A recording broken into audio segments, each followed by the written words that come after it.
Listen here, young. You're listening to Free Zone Radio.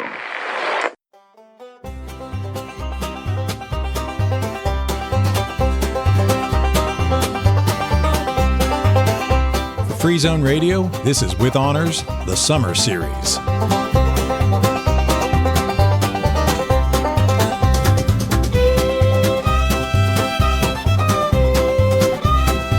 Well, now, friends, gather round your radio sets. This is Governor Pappy O'Daniel coming to you live and direct. And I want to welcome each of you and every one of you fine citizens, whether you're turning in on the front porch, the feed store, behind the wheel of that trusty pickup. We're mighty obliged you've chosen to spend a spell with us and listen to some old-timey music and some fine storytelling.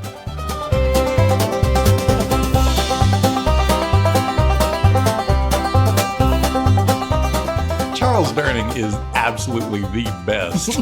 He is the best.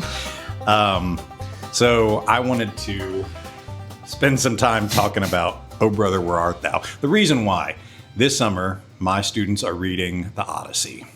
And you and I have talked frequently about how the Odyssey is great for being a foundation to Western Lit and how it's great for the hero's journey. And it's just a nice, neat structure. You get the hero, you get the adventure, you get the outcomes. Says Atticus Crockett. Says I like Atticus the structure.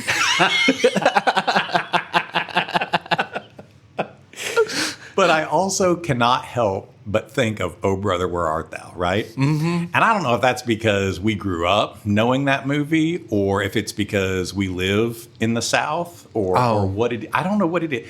Yeah. That's going to be one of my questions I want you to talk about. Okay. But the scope of this episode is you think outside the classroom. Uh-huh. So often, I think students and teachers both get that narrow fishbowl view of, well, we got to get in there and test prep. We got to ask the hard questions. We got to do the Mastery Connect. We got to do whatever. HQIM. The HQIM. Have you done your planning sheet with your HQIMs and your intentional questions? I don't have to worry about that anymore. Oh, that's right. You don't. So Odysseus over here is still on the ship, but you got to get out. When we're in the classroom, it's so easy to get that focus. But really, what we're doing in the classroom shouldn't just ever be about that book. That's what I always tell kids. Yeah. Like if you read Beowulf, that's great, but nobody cares. It's why does that matter to the life we're living outside the classroom? Mm-hmm. And the same thing's true, I think, with the Odyssey. And here we have this movie, Oh Brother, Where Art Thou? That the Coen Brothers have explicitly stated is based upon Homer's The Odyssey. Mm-hmm. But I think the Coen Brothers have also admitted, yeah, we didn't ever read the Odyssey. You just Which I don't believe that. I don't believe that. Why? Because there's too much that they've pulled from it. There's big picture stuff that they've pulled from it. Yeah, but I mean, I think the famous ones are you've got your Cyclops, you've got your Sirens, then you've got the He's a Suitor. Oh, yeah. You've got that. Gosh, what else? You've got the blind. Mm-hmm, the blind prophet. The blind radio guy. Yeah. Mm-hmm. There's just a lot that I think. I know that those are probably seem like basic things that everybody's heard of, but I don't know that they are. So I think sometimes we know Hamlet without ever having read Hamlet. You can see the guy holding the skull and saying "Alas, poor Yorick," and you're like, that's Hamlet. Well, what's Hamlet? I don't know, but that's Hamlet. But maybe the Coen Brothers also heard about this in class. Maybe they've just existed in the pop culture world. You kind of know. I wonder if it's like whenever we would kind of introduce Shakespeare to the freshmen, and I would kind of tell them, like, you're just going to have to get over this because you're going to read Shakespeare the rest of your high school career. You've got these plays coming up, and it's like you've got these plays coming up, and I always talk about Hamlet with them because it's like you don't realize it, but you've already watched Hamlet probably with like The Lion King, or if you're a fan of Sons of Anarchy like me, you've watched it there. And then you can kind of see that realization when you start to like kind of go through like a brief run through of the story where they're like, oh yeah, I do know this story. Yeah.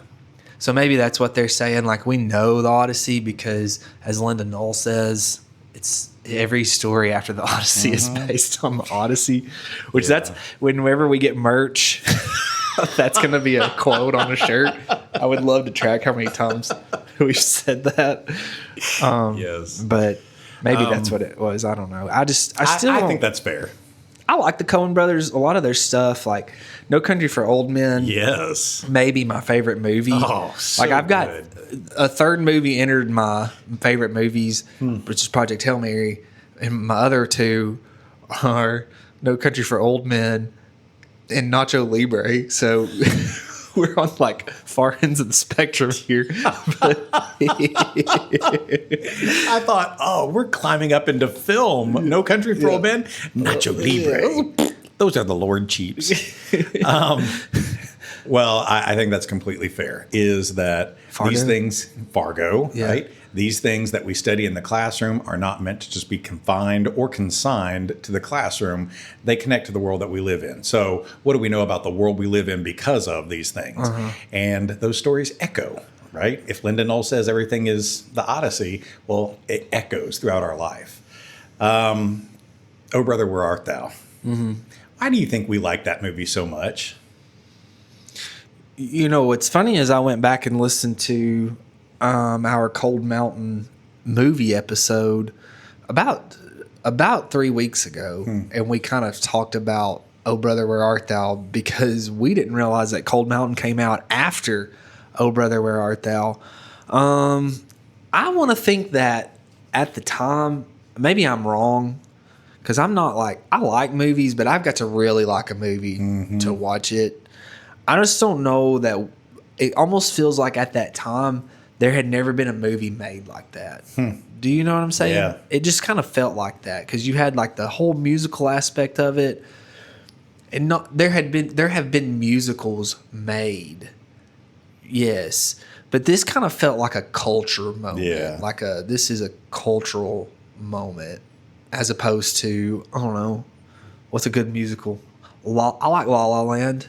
I've never watched it. I feel guilty that I've never watched it. I like it. When it first came out, it was cool to say, but now I think it's like people have turned on it. Oh. They don't like it anymore. Oh. But I liked it. Yeah. But I like Ryan Gosling. Okay. So, anyways, La La Land is a musical, but it wasn't like, I don't think cultural defining, and I can't really put my finger on it, but I do think that there are elements of Southern culture in there that we resonate with, and maybe it was just, I know it was huge nationwide, It was. but maybe it was just like larger than life in the South. That's right. I was thinking about that on the drive-in this morning. Is I can remember back on CMT, the music video for "Man of Constant Sorrow" we had nothing but movie clips in it, and it was on repeat on CMT. Oh, it was such a all huge day song, long, right? yeah. Everybody was listening to it Yeah. on the radio. Which is funny because in the movie, that's exactly how people are about that song. You got that Soggy Bottom Boys album, and everybody's like, "I'm done sold out." Hot damn, it's the Soggy Bottom Boys. I love that line. I remember it being such a big deal. You're right, in our neck of the woods. Yeah. But I was trying to think, like, even here we are in 2026, and we still love it, right? Maybe it's not as popular as It was my Zeitgeist or whatever. preacher's favorite movie. Whoa, Yeah. really? Yeah, that and Braveheart. Oh, okay. I was rewatching the movie last night, and I was like, okay, come on, Jason. You got to think like you're making your students think. This matters to us outside the classroom. Why? What are the connections? It's not literally the Odyssey. It's not literally America. What is it we're chasing after? And that's what I suddenly got hit on, was the word chasing. Because in the Odyssey, Odysseus is struggling to make his way back home. What is he chasing? He's chasing the ideal of home. And I know Atticus and a lot of people get upset. Why is he spending 10 years with Calypso? Why is he spending 10 years with Circe? Why is he with these women? Why is he, these sirens are drawing me. I'm kind of helpless. Why is he always going, if he loves his wife so much? Okay. I think he's chasing this ideal of what home is. But by the time Odysseus does get home, home's gone. It's not the same home you left it. You're not the same guy. Argus, your dog, Telemachus, Penelope, these people are not the same. She's not even sure if you're bona fide. Like, we're not sure home is ever going to be home again. So he's chasing home. Mm-hmm. And it made me think, why did Americans or us in the South love this movie? Are we chasing after some sort of mythic American image of what the South was? And and having that in mind, my ears started listening to this line. Old-timey music. Pappy O'Daniel, his radio hour, the Pass the Biscuits radio hour, features that old-timey music. And when the Soggy Bottom Boys go to sing into the man's can, he asks, do you sing this kind of music? Because I don't want that. People want that old-timey stuff.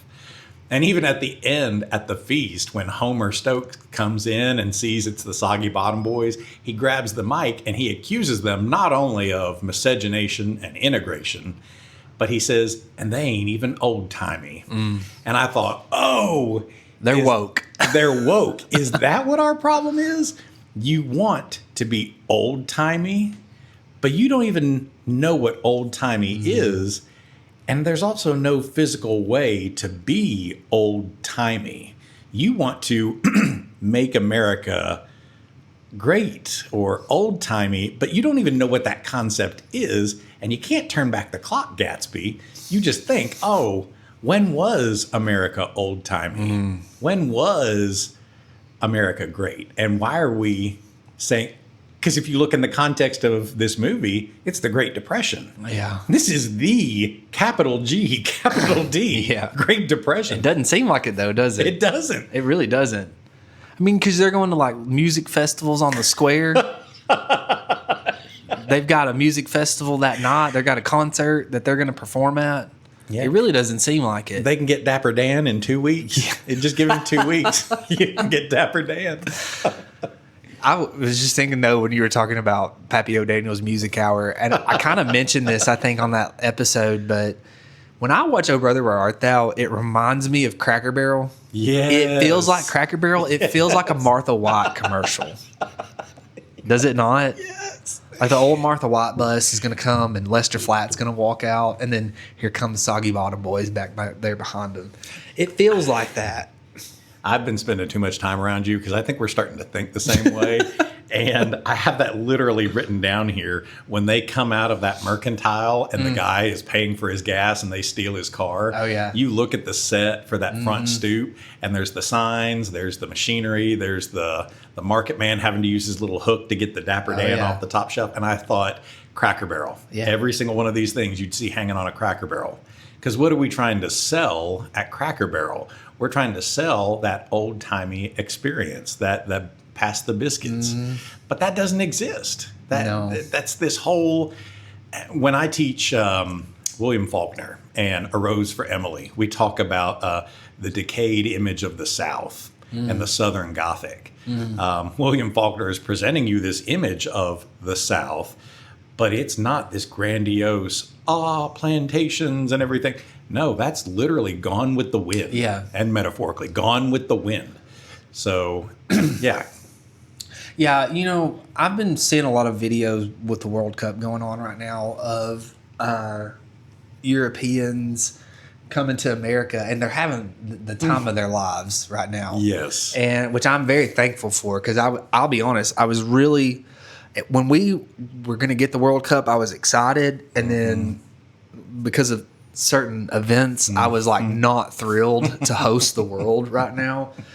But everybody's having a good time, and they're even like, the one thing that I keep seeing is they're loving Buc-ee's and they're loving Chick-fil-A. Yeah. And I've thought, you and I have talked about like, I guess like where would we go if we had to leave and things like that. I don't know that there's anywhere else I'd rather live in the South. The culture I think is great.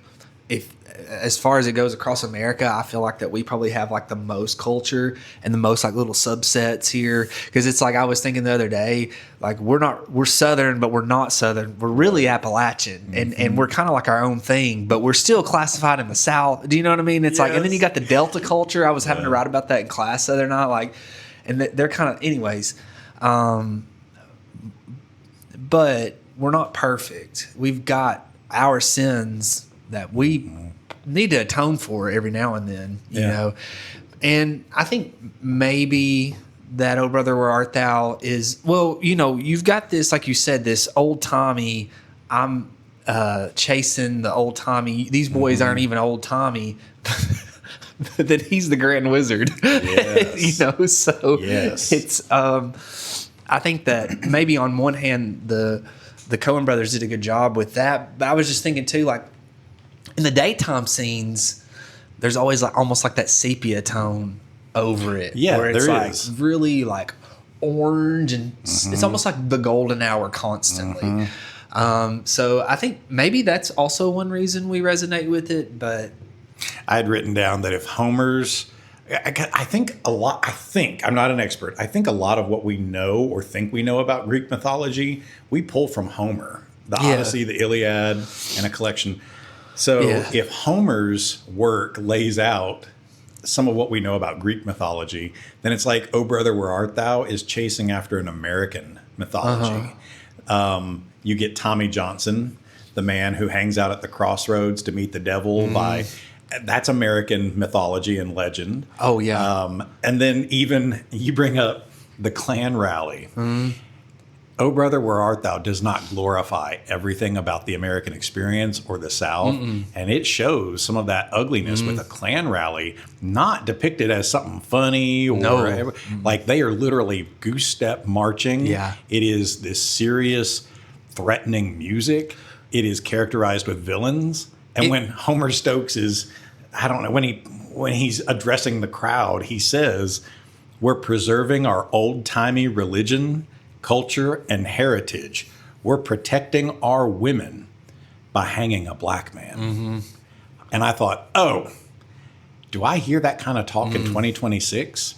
Do I hear that we're protecting our culture, that we're protecting our... And I thought, whoa, America... You are still echoing. You are still echoing. One thing the rally always reminds me of when I watch it, and I'm not saying this like comically, it reminds me of on The Wizard of Oz when the witch is getting her little like soldiers ready to go and they're like it's almost like the same thing. It sounds like it, doesn't it? Which I think we over almost 100 years past The Wizard of Oz now, probably kind of look at that and just laugh at it. But at the time when that was made, that was probably very menacing. Yeah. And then you see, I want to bet that they pulled from that. Oh, sure. Because it's like sure. Dark hour, pure evil, You know, if Homer Stokes sounded familiar there, he also sounded familiar every time he gave a political speech.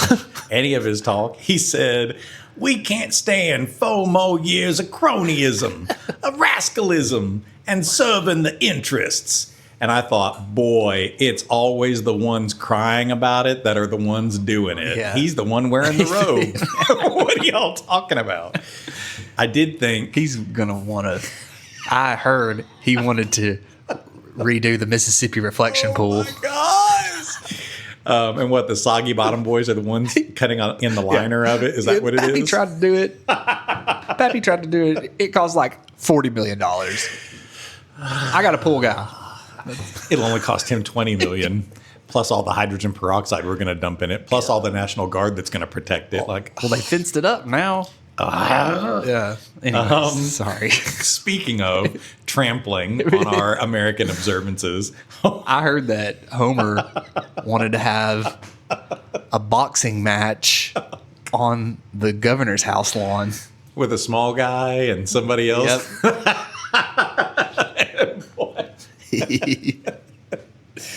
Anyway. Homer Stokes at that feast at the end says that he's complaining to the crowd. He's trying to unmask the Soggy Bottom Boys.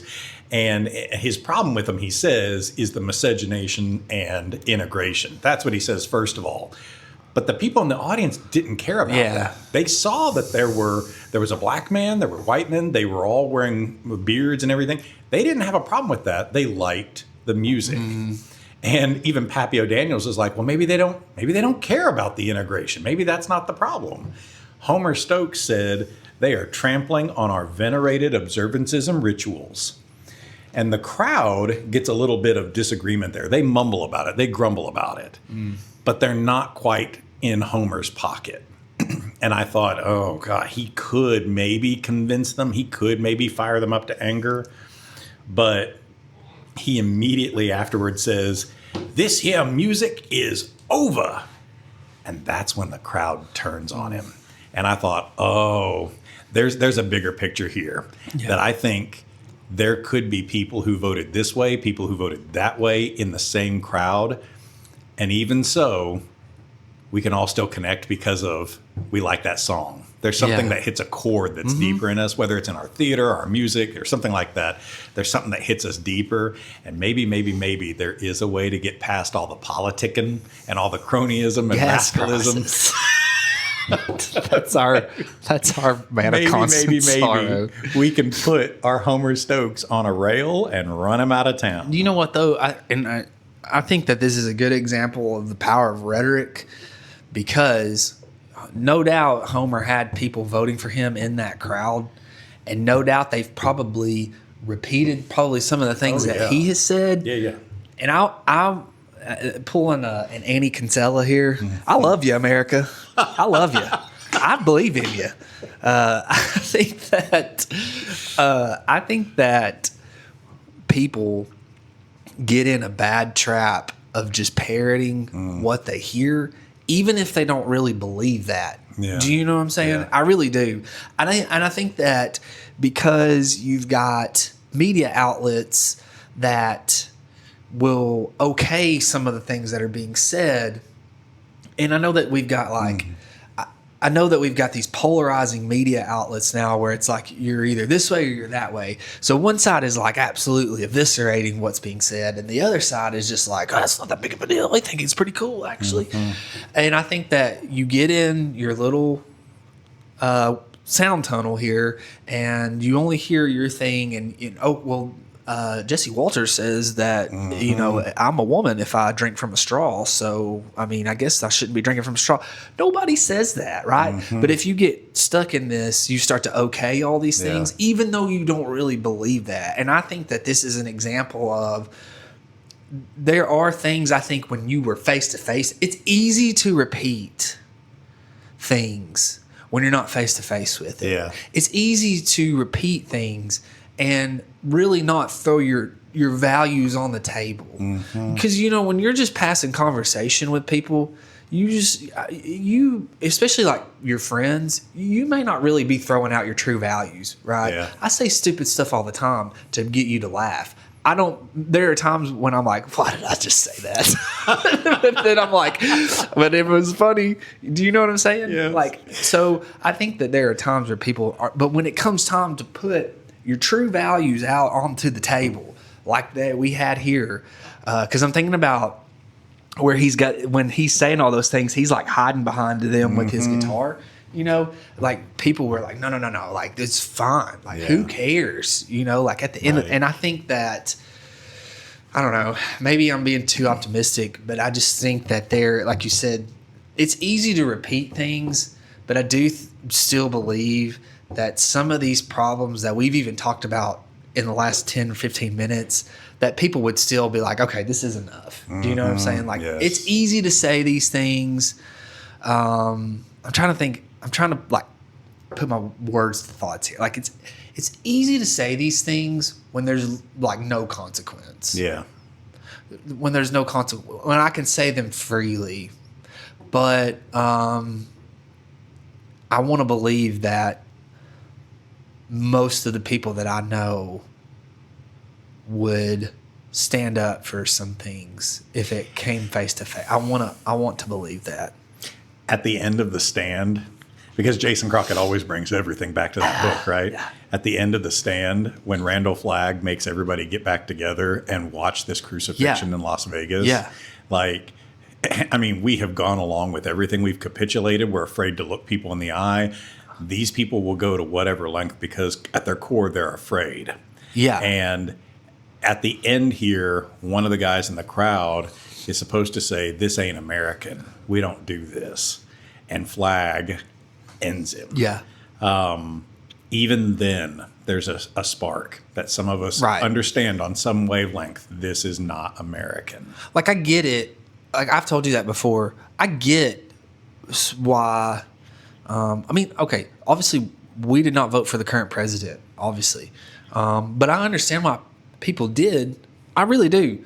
And I think that, we hear it all the time. Well, it was the lesser of two evils. I also think that their idea of the other side of things is so strong, like you're saying, like with Randall Flagg, that they're willing to go along with this until it reaches a certain point. I think that, I do think that people look and say, this, I'm willing to walk this cliff edge more so than what I think this cliff edge. Do you know what I'm saying? Yeah. I think that people are saying that. I think that that's where we're kind of at in American politics. It's like, which cliff am I willing to fall off of? Yeah. Like, you're having to choose. And so, I love you, America. I love that. I love that scene. I know. Come on, hands up. I love you. I love you, America. Isn't there, I think in some scenario, as divided, as polarized, as divided as we seem to be, or maybe even are right now, I think you get a crowd of people together who completely disagree with each other. And yet, if you were to play Billie Jean, if you were to play Thriller, oh yeah, people are still going to be like, Don't Stop Believing. Don't Stop Believing. I hate this song. Sweet Caroline. Bop, bop, The whole stupid stadium is going to sing right? that stupid song. Yeah. I mean, those are these old-timey songs, right? I watched a video of friggin' Prince William singing. Did you see that? Yes. Dude was jamming out. So, yeah. So as different as we are, we can still connect over our artistic expression. Well, I've probably come on a real sidebar here, but I saw another video of these Europeans in America, and this one guy was like, this is not what the media in Europe is telling us. Yeah. It's like, he was like, they're not blue-haired people running all over the place. He was like, there's not all of this going on. He was in Florida. He's like, I am in Florida, and this place is awesome. He was like, I don't know what the deal is. And I really think that that's the biggest problem. Yeah. Is, these people that you and I have gotten to meet while we've been doing our hills and hollers stuff would probably be shocked if we were like, oh, yeah. we didn't vote that way this time. Yeah. But I just think that people fail to remember that, like, the majority of us are just normal people. Yeah. The majority. There were some really good parallels between the Odyssey and O Brother, Where Art Thou? Even if the Coen brothers were not faithful students to the literature lines of Homer's poetry, they still were really faithful, I think, to the bigger arcs of the story, the character, and I think the tone, the voice of it, too. You obviously get your protagonist, Everett Ulysses McGill, which Ulysses is his Romanized, Latinized version of the name. You got Governor Menelaus, Pappy O'Daniel, Menelaus being king of Sparta. But did you know that Governor Pappy O'Daniel and the Pass the Biscuits radio hour, that's a real thing. Oh, I didn't know that. He was governor of Texas. Oh. Not Mississippi. Okay. But it was the Governor O'Daniel, Pappy O'Daniel, Pass the Biscuits radio hour. Well, I want to ask you this. It's set in Mississippi, but it feels like when you watch it, it is in Texas. Yeah. Like it's there's in times East of it. Texas. Yeah, That's yeah, what yeah. it feels like. I'm going to say this too. Pappy O'Daniel, I think, is one of my favorite characters in the movie. I like his big, is it his son? Junior. I got an idea. What's that, Junior? We could hire us a little fella even smaller than Stokes's. You? Slow shoulders, suck at guts. I like his son. I like his yes men that follow him everywhere. And there's so much quotable from Pappy O'Daniel. Oh, yeah. I'm not here to make a record, you dumb cracker. They broadcast me out on the radio. That's Governor Menelaus. Pass the biscuits, Pappy O'Daniel. And ain't you appreciated if you ate his farina and voted him a second term? Finest governor we ever had in Mississippi. In any state? Oh, Lord, yes. Every parish or precinct. He was making the bigger point. But I also like that Pappy O'Daniel is in a tight spot. People think that Stokes got fresh ideas. He's old current, and we're the past. It's a problem of Perception. That's right. Reason why he's pulling our pants down. Going to paddle a little behind. Ain't gonna paddle it. Gonna kick it real hard. No, I believe he's going to paddle it. I don't believe that's a proper description. Well, that's how I'd characterize it. I believe it's more of a kicking situation. Because So is Everett. oh right, yeah. So is Everett McGill. Pappy O'Daniel wants to get reelected, but dude, this is not going your way. You are an unpopular incumbent right now. Yeah. And the other guy is not only like playing very well in front of the Klan, he's playing very well in front of the Baptists. He's playing very well in front of the others. And you're just the old guy asleep at the wheel, and you can't turn this election around. Oh, gosh. And you're sitting here and you're yelling at your yes men for, what are we going to do about it? What are we going to do? And Junior's idea is, you know what we should do, Pappy? We should get us one of those short people. We'll get an even shorter one. It's like, I am surrounded by morons. I'm not here to make a record, you dumb cracker. They broadcast me out on the radio. You don't tell your pappy how to cut the electorate. We ain't one at a time in here. We're mass communicating. And even I had to write down that Pappy O'Daniel is so mad at him. He's like, he's au courant and we're the past. And that they're all, well, it was a well-run campaign with the midget and the broom and whatnot. What are we even doing here? Pappy O'Daniel, by the end, doesn't win because he has any good ideas. What is it? Do you remember what is it that turns the favor back to Pappy O'Daniel? I mean, they run Homer out. I feel like that was it, wasn't Yeah. it? Because he gets up there and he rants and he basically proclaims that he's the grand wizard of the KKK, and the crowd, they didn't like that. He sees an opportunity. Yeah, he runs up on the stage. Nothing. Bring the boys back out here. He is trying to get Waldrop to join his side and be my campaign manager. Oh, that's and it's right. like, Pappy, if that had worked, because Waldrop turns him down and says, I wouldn't stand for your values. If that had worked and Homer Stokes gets run out, you're now saddled with Waldrop. And like all these other things. Pappy O'Daniel's ideas don't work. It's that, everything suddenly worked in my favor and I'm going to seize this opportunity. And so he gets on stage and does the little wiggle and everything and has them sing for him. That's right. And so he just says, oh, that's neat. That's mine. I'll take that. That's my song now. He gets Waldrop is a sneaky bare knuckle boxer. Whoa. You can't sweat my fiance.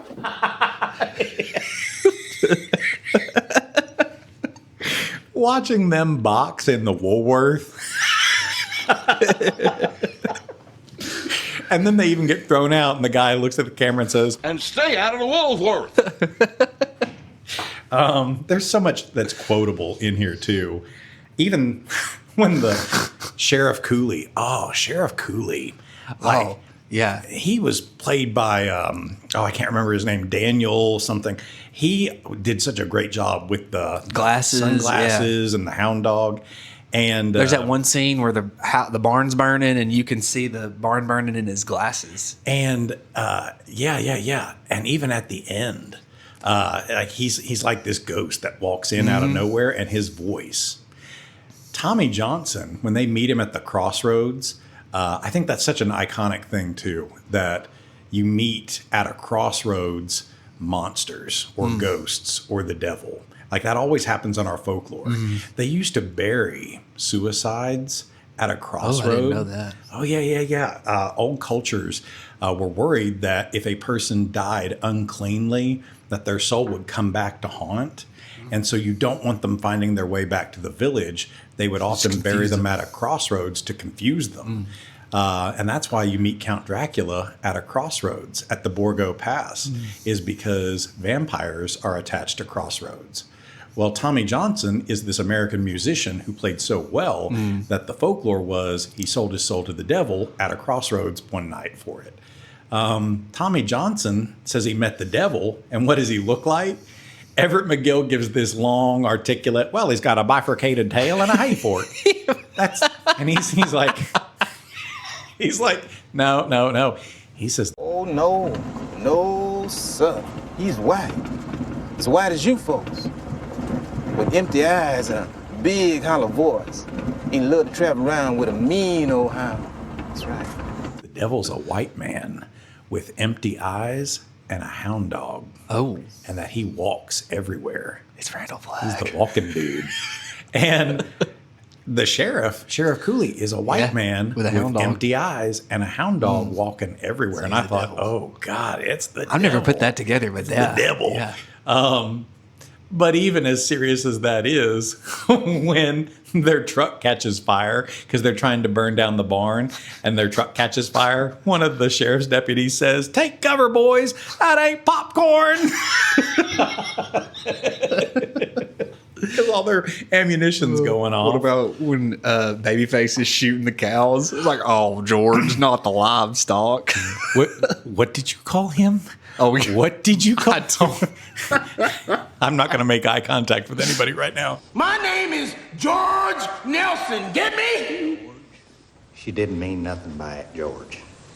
George Nelson, not Babyface. You remember, and you tell your friends. His name is George Nelson.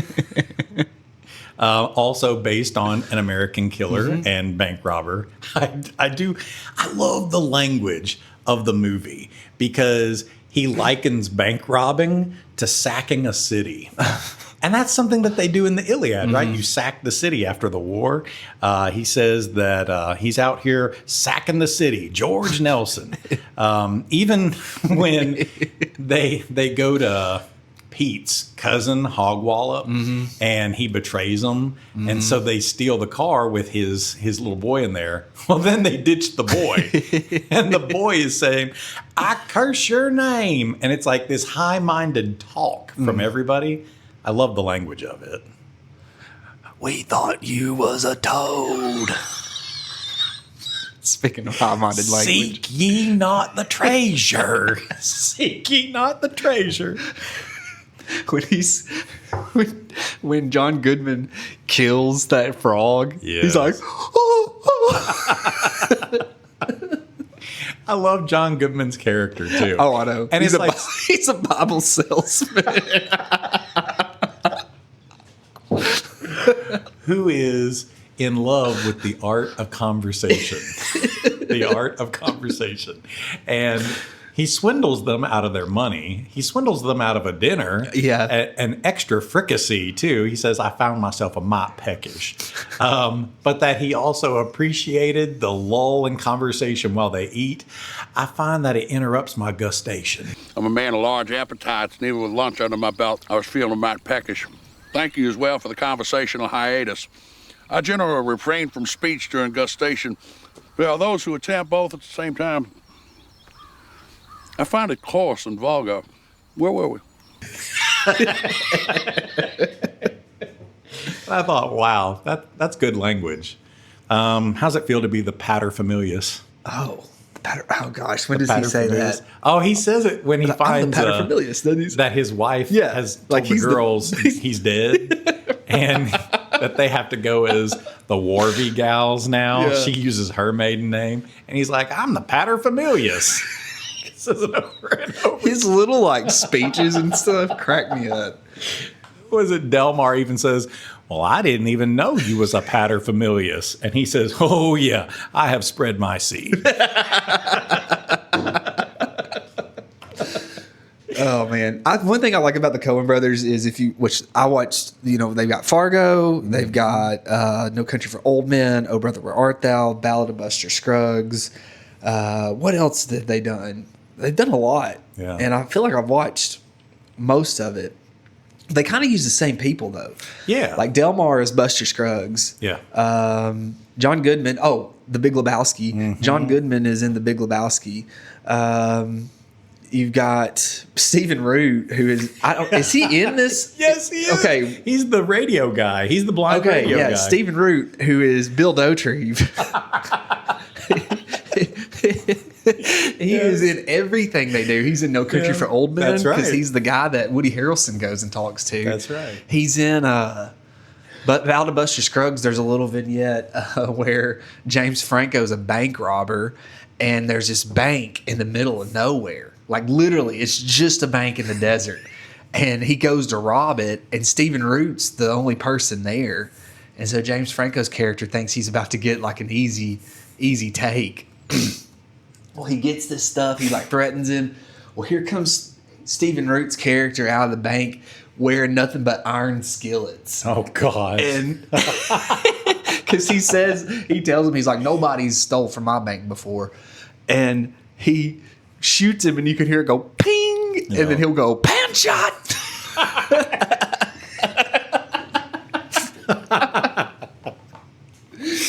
Oh, man. There's so much quotable about this. Staying out of the Woolworth. Oh, I use my boon companions. He hugs my boon companions. I even like when Homer Stokes comes to the feast where all the suitors are, and he sees Pappy, and he says, "What are you doing here, Pappy?" "Oh, I guess someone let out we was serving liquor." It's like, what a funny comeback. What a funny, witty saying. But it is not only a story about chasing home, but us chasing a kind of Southern home, too. And home, he ends the movie by walking back to his home place, he says, right? The old family manse, which is this really rundown shack of a cabin, right? Here he is to get the ring out of the roll top desk. And when he's approaching so-called home, the TVA is already flooding the valley. We've known time is ticking. Time is marching on. The TVA is electrifying the South right now.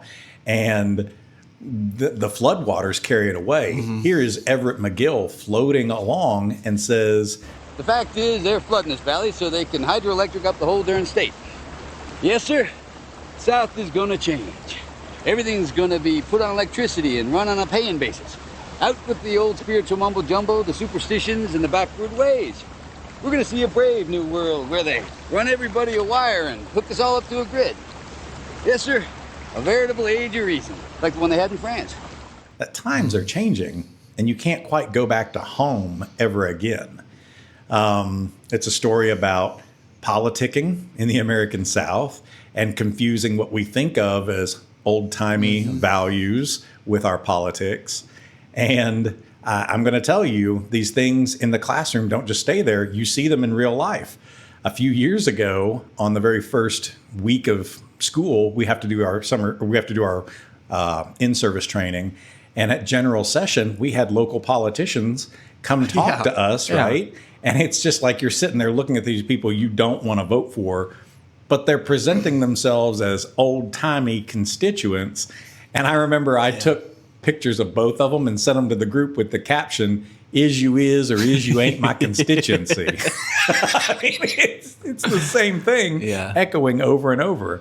I think maybe that's why in the South, especially for us, we resonate with this movie because it is, I was sitting here thinking about it, it is Southern culture because it's not perfect. Like if you watch it, you realize these people are they're in tight spots, they're convicts, you got some little racism over here, I don't know, it's just like quirky and it just, it is what it is, I guess. I shouldn't say that. It's not, it is what it is. I mean, like, as far as the movie goes, there's things that we've got to fix still. But I just think that, like, who was I? Oh, I was talking to Rachel at Coffee Collective. They have their little trivia thing up, where you can get a discount. And she had up there, who wrote As I Lay Dying. But she and I talk about books when I go in there, and I was like, have you ever read that? And she said no. And I was like, it's an odd book. Like, I think that it is. You've got My Mother is a Fish and all that stuff going on. And I was like, it's an odd book. I said, it's very Southern. And then I told her, I was like, but is that not very Southern? They're just a little odd, just a little weird. It's like Midnight in the Garden of Good and Evil. Yeah. Why do we love that so much?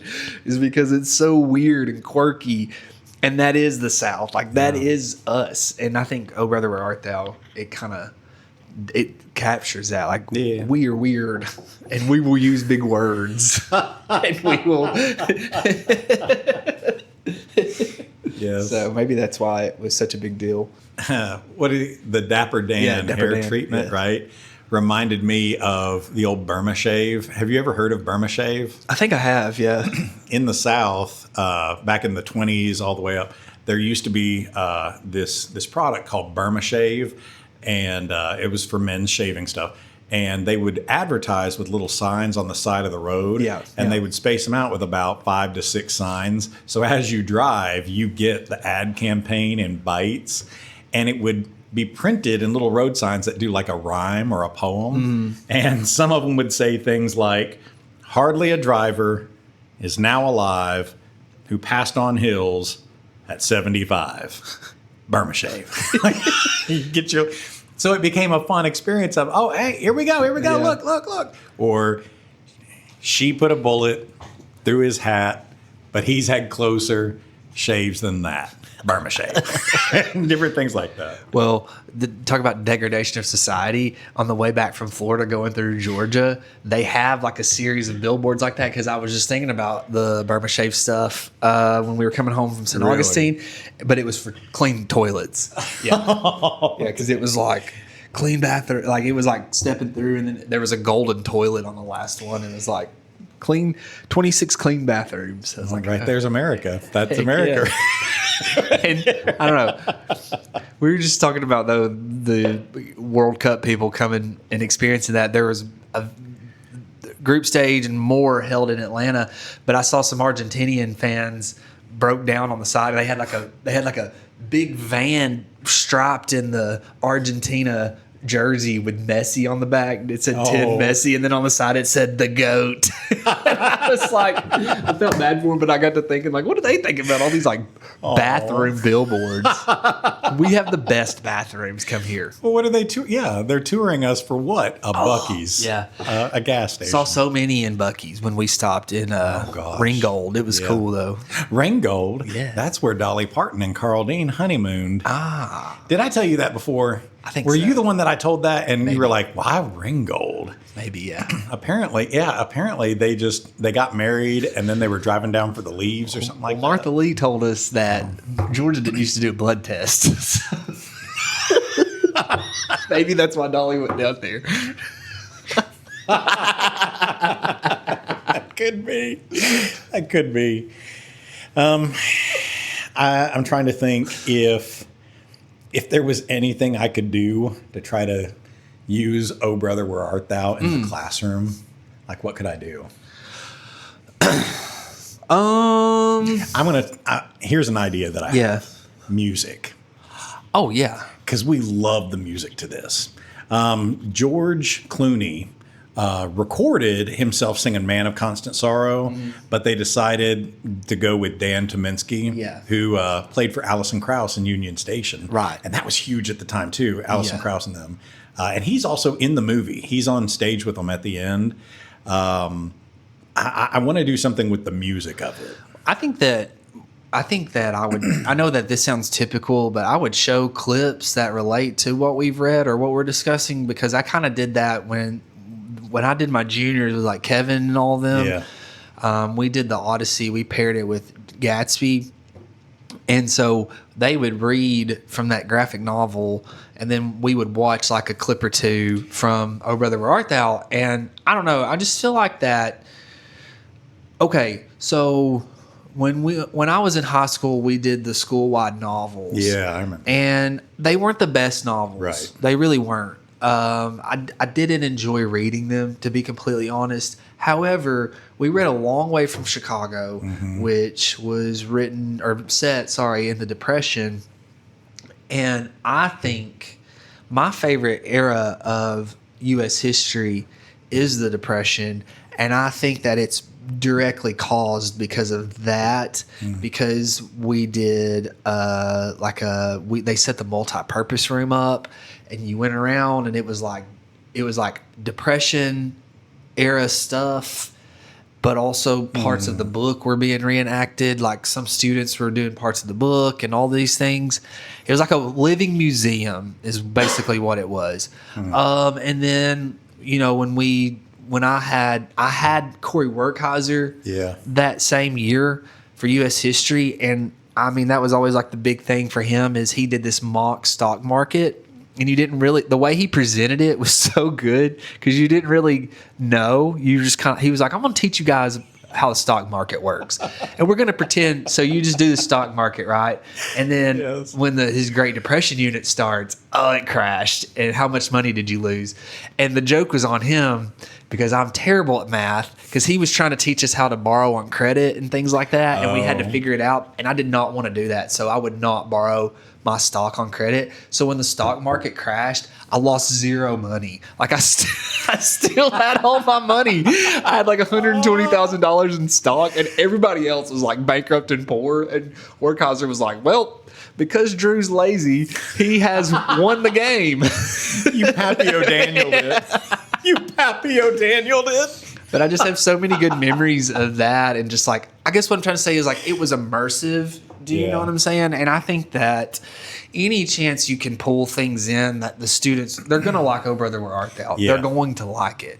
Anytime you can pull things in like that and add it to it, it just immerses them into the story and it just makes them like remember that longer. So one of the things that I typically do, I usually save this for the beginning of spring semester because we go into Greek drama and tragedy. I teach about Greek myth and Greek drama itself. So we talk about like specific Greek myths. And I asked them to parallel it to American society. If Greek gods and myths were supposed to explain why people are blank or whatever, why people do blank, then what would American myths tell about us? So I have them invent a pantheon of American gods that represent American qualities and virtues. I'm thinking about shifting that to the beginning of the semester as we come in from Odyssey. And instead of American gods, maybe, I'm thinking about each of your groups is going to have to do an American South myth. And they're going to have music and some sort of story that goes along with it, like a skit. Yeah. We're just so tied to music in the South. I mean, especially in Tennessee. Like everything is musical. So I think that makes sense. Yeah. Well, it is a powerful air, is what the guy says. The old blind guy. Whenever, we love that music. Well, it was a powerful air.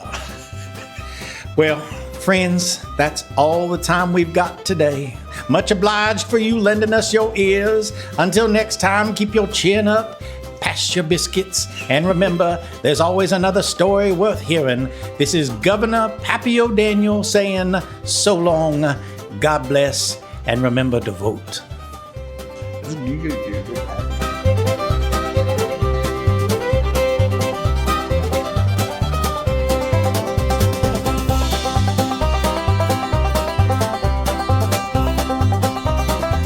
With Honors is a Free Zone Radio production, created here in Sparta, Tennessee. Thanks for spending your summer with us on the radio. If you enjoyed this content, please, please, please give us a like, share the link with someone you know, or give us a 5-star rating, and hit that subscribe button for more. Word of mouth might be the best advertising, but clicking like and subscribe really does help keep us afloat and visible in all the platforms. And we want to keep working to bring you even more episodes next season. Stick with us for the big summer read of 2026, The Lord of the Rings. We're taking the book chunk by chunk, volume by volume this summer, starting with The Fellowship of the Ring. Read along with us. Send us all your thoughts and questions, and let us know if you want to be on the show too. And go listen to this week's episodes from our other show, Second Stage, and our brother podcast, A Dead Man's Books. They make for great listening while you're tanning by the pool, or mowing the yard, or driving on that 8-hour family trip. You can find all our shows here on YouTube, Apple Podcasts, Spotify, wherever you listen to great content.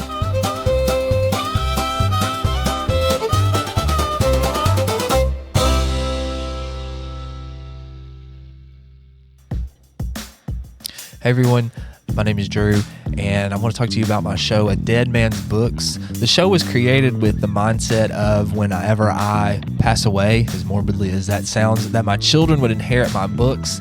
And of all the things that I'm going to pass down to them, I think that that's the one thing that I want them to make sure that they keep and go through on their own time.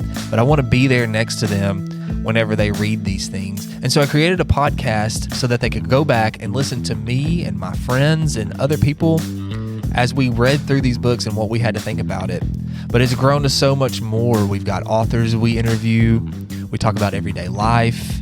We talk about how literature connects to life. All of those things in one place. And now we want you to come along with us and join us. This is a podcast not just for my kids, but for everyone who loves to read, everyone who loves a good story, everyone who's a parent, everyone who's a teacher, everyone who just enjoys literature. This is a place to come. So come join us every Monday on A Dead Man's Books.